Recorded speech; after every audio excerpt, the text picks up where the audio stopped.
Welcome to Karkom Cards and Comics. What it do? I'm Hearse. This is Josh. Big Josh. We're here again. Another week has gone by. We're here with a duel.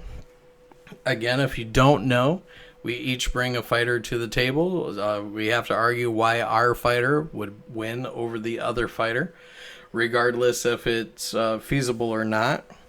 I got wiped on the last week's fight.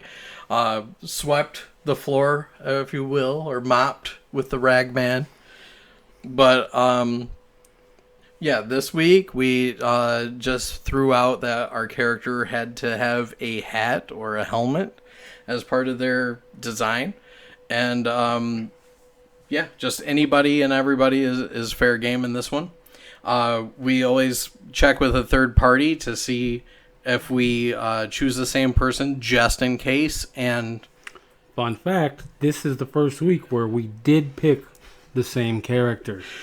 Yeah, so we just had to scramble to pick a new character, and so we're a little unprepared for this round because it was just a quick scramble to try to find out who each of us was going to pick, and then show them the card. Oh, okay. So the character we both picked that we wanted to bring to this fight, boom, was Nova. Richard Rider, or my boy. You know, I like him. I think he's cool. He was the first comic book I ever bought as a kid.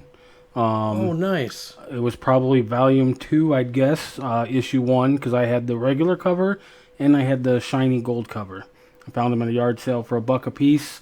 And I don't know why, to this day, I still do it. I always called him Supernova. And I made fun of him for it. And then come to find out, there is a Supernova, and I got the last laugh. But I still make fun of him for it. Yeah.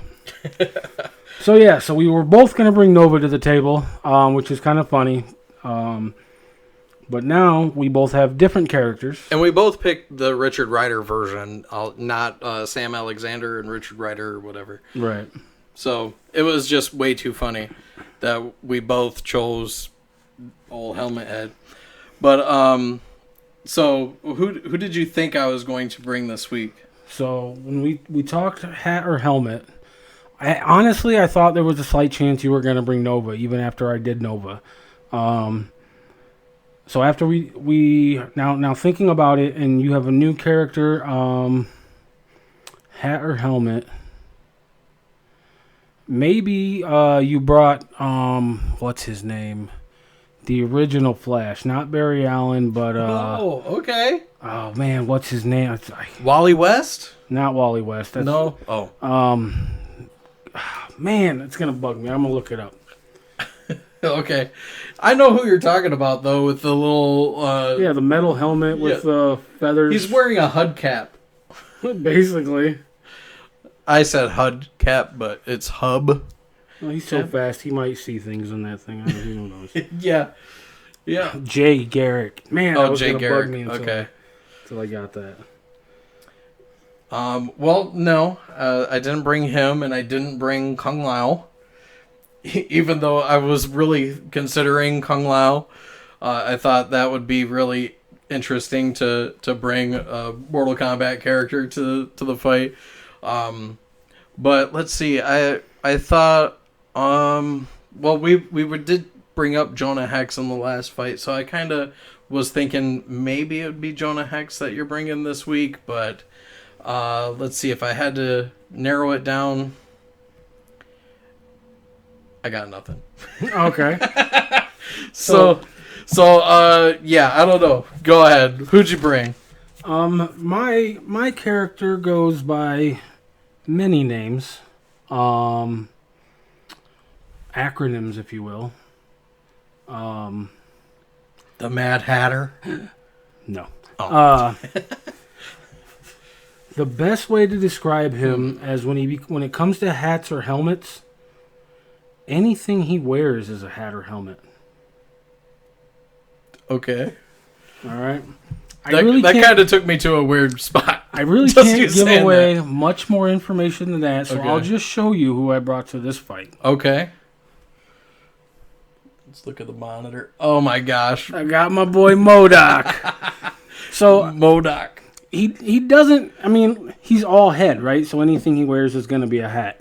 But he does also have that, Like a tiara yeah, thing. tiara okay. type thing. So I'll give you that. Yeah, that's cool. Interesting. Okay.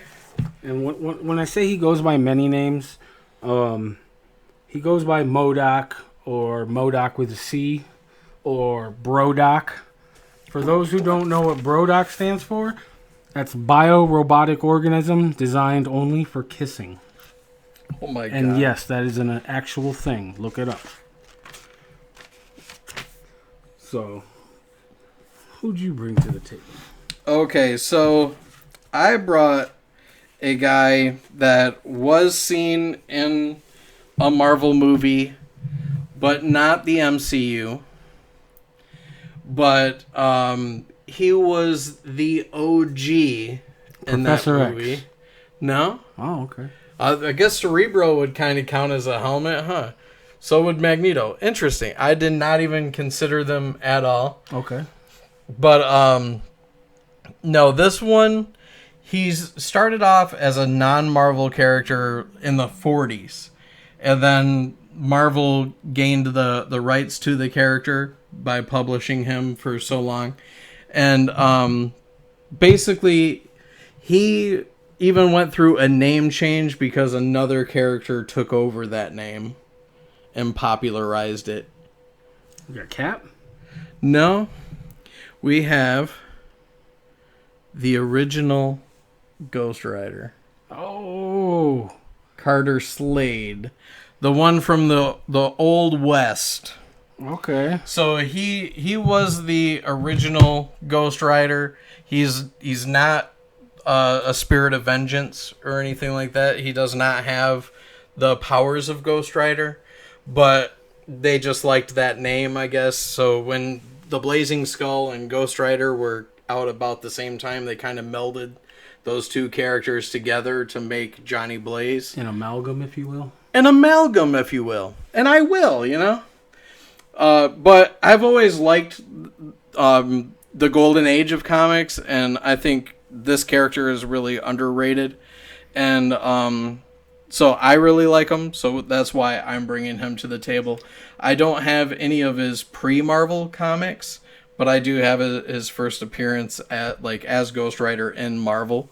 So I like him. So you went Wild Wild West, I did. and I went like super techie. Yeah. So nice. You guys ever seen the movie like Cowboys vs. Aliens? Yeah, me neither. Actually, I did. Oh, okay. I was gonna say you didn't see it. No, that movie's kind of cool, and it's got Han Solo in it, so that's cool. But there's also this really cool version of Carter Slade where he's a centaur, Oh. and that's just really cool. Okay, but so there's multiple versions of this character, of course. But I'm going with the original one, where Carter Slade was raised in Ohio in the mid-19th century. And basically what happens is he moves to this town where he's building a family of his own. And he's told that the natives that live there are really nice. And when he moves into his new house, a bunch of natives show up and they just slaughter everybody, and they leave him for dead. And he ends up surviving, and he finds this other child that's severely wounded, and he throws him on his horse, and he rides out to try to find help, but he goes the wrong direction. So he ends up riding right into the native camp.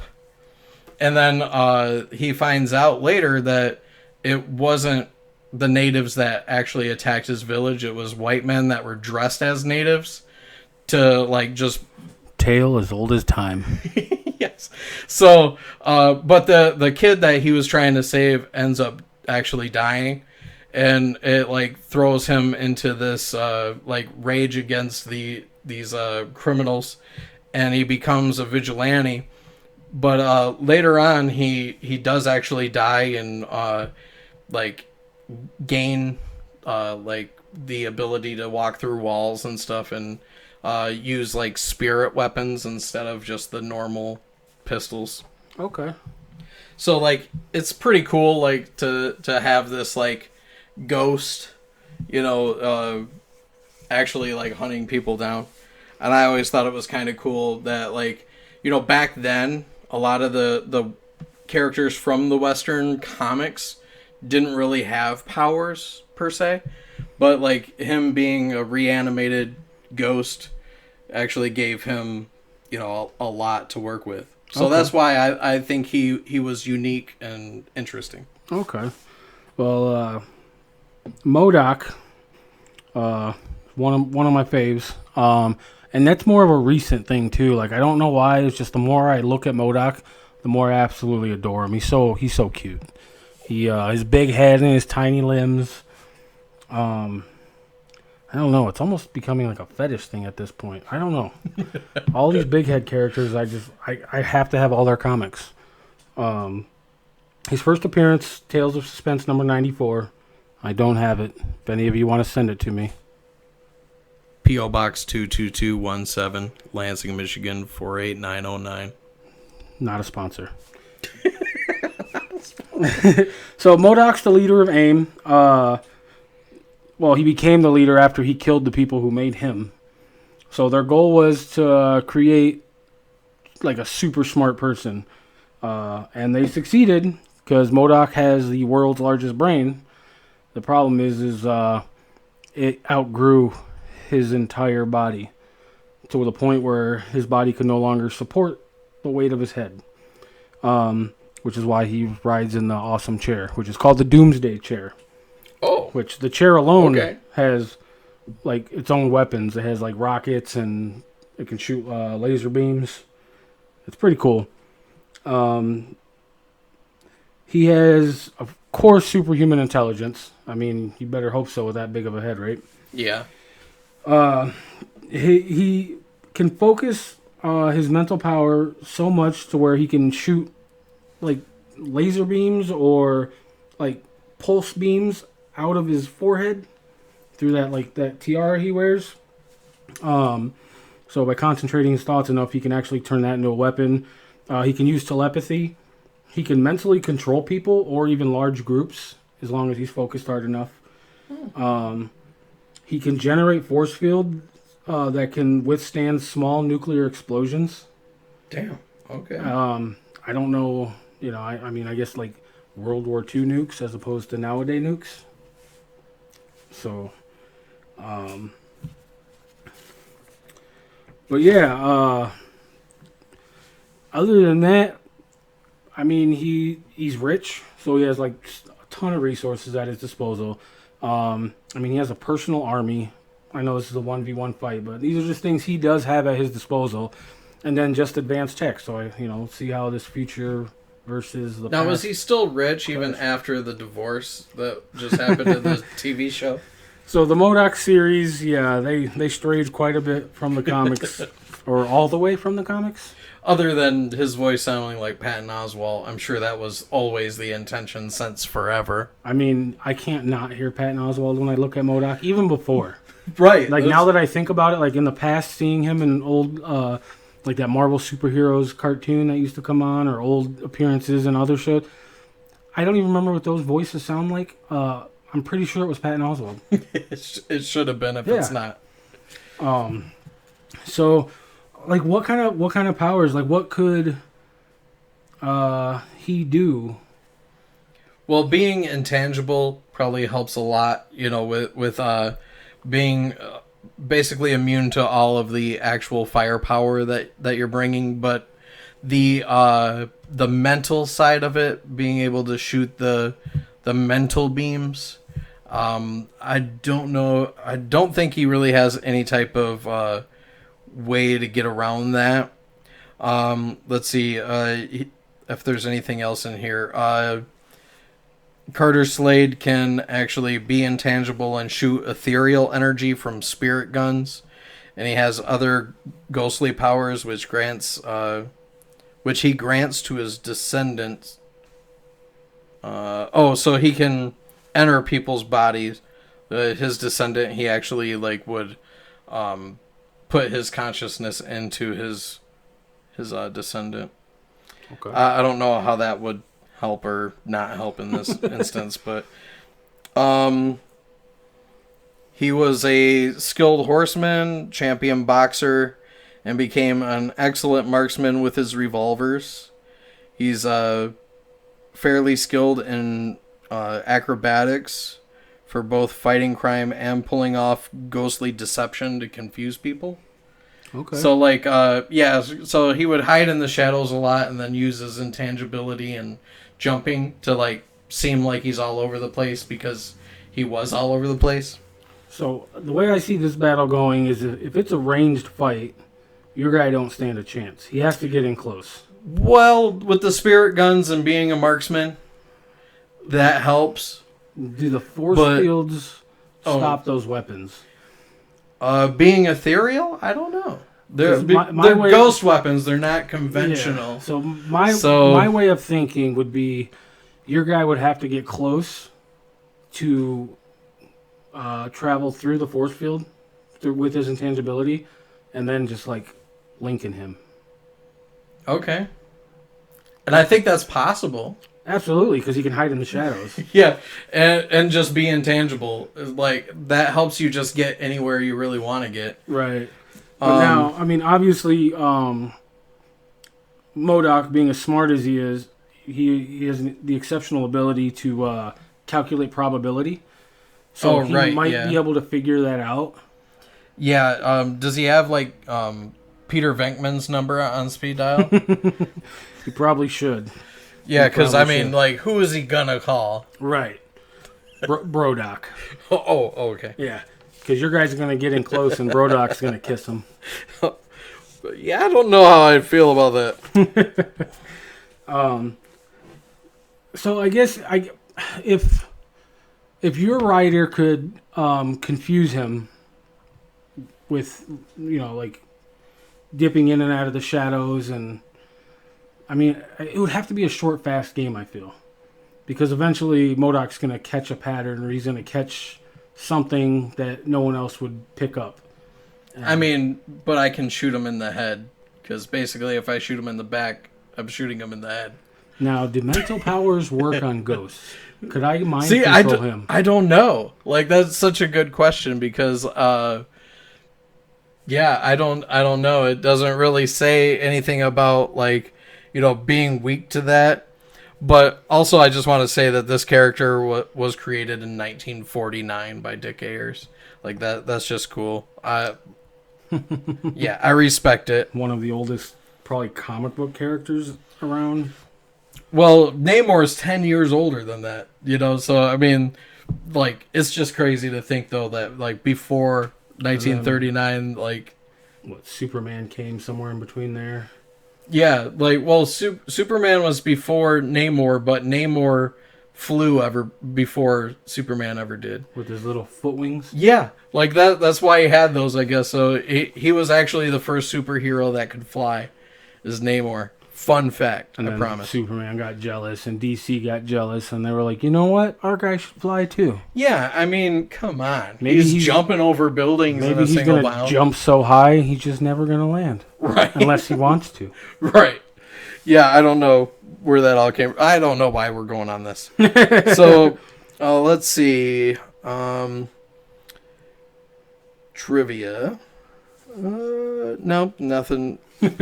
Nothing too spectacular there. But sometimes it'll show weaknesses or anything in here, so I was just trying to see. Also his horse is named Banshee. So it's pretty just awesome. A pure white horse named Banshee. I like that. I would say one of MODOK's weaknesses against someone who's a sharpshooter is every shot is a headshot. That's what I just said to you. Even if I shoot you in the back, Yeah. I'm still shooting you in the head. Yeah. So, I think that's a bit of a disadvantage. But being an expert marksman, I could probably hit that diamond on your tiara. I think what we need to do here is consult an expert. I'm gonna go ahead and write a sternly, not sternly, a politely written letter to Kevin Feige. Oh. Close personal friend. I don't want to name drop. I don't want to be that guy. But what's up, Chris Evans? But I'm gonna have to be, because I feel like there's too many question marks here. You know, do my weapons, can I hit a ghost? Can mental powers work on a ghost? Can ethereal weapons or even a ghost just transfer through a force field? Like, we need some science on this. That's true. Where's Bill Nye when you need him? I don't know. You know what? He's saving the world. We'll let him do what he's doing. All right. Bill Nye gets a pass, but Neil Tyson, what up? Yeah. Does Neil deGrasse have any type of information on spooks or supernaturals or You guys are genius. apparition Americans? I'm sure he does. Yeah. All right. I think that's one of your friends, so you'll have to hit him up for me. Okay. Yeah, I can do that. Yeah. I don't want to concede, but at the same time, I don't know how. I can't come to a conclusion on a win here. Yeah. I feel like there's too many question marks. Yeah, because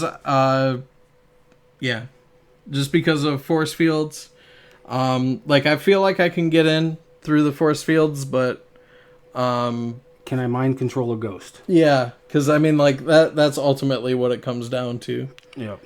Yeah. So. Because your weapons would clearly work if you could have a chance to fire them at MODOK. Right. So, and he's just as vulnerable as any human. He just has his chair, which gives him good maneuverability. And I mean, we are talking hero versus villain, so I mean, who's really going to win? Is MODOK a villain, though? Yeah, he's a villain. He just has a sad story. He couldn't even keep a wife.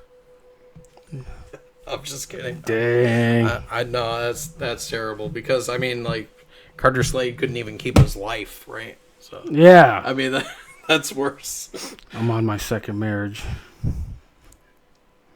This one hits a little close to home. Nobody's even agreed to marry me, so you're winning.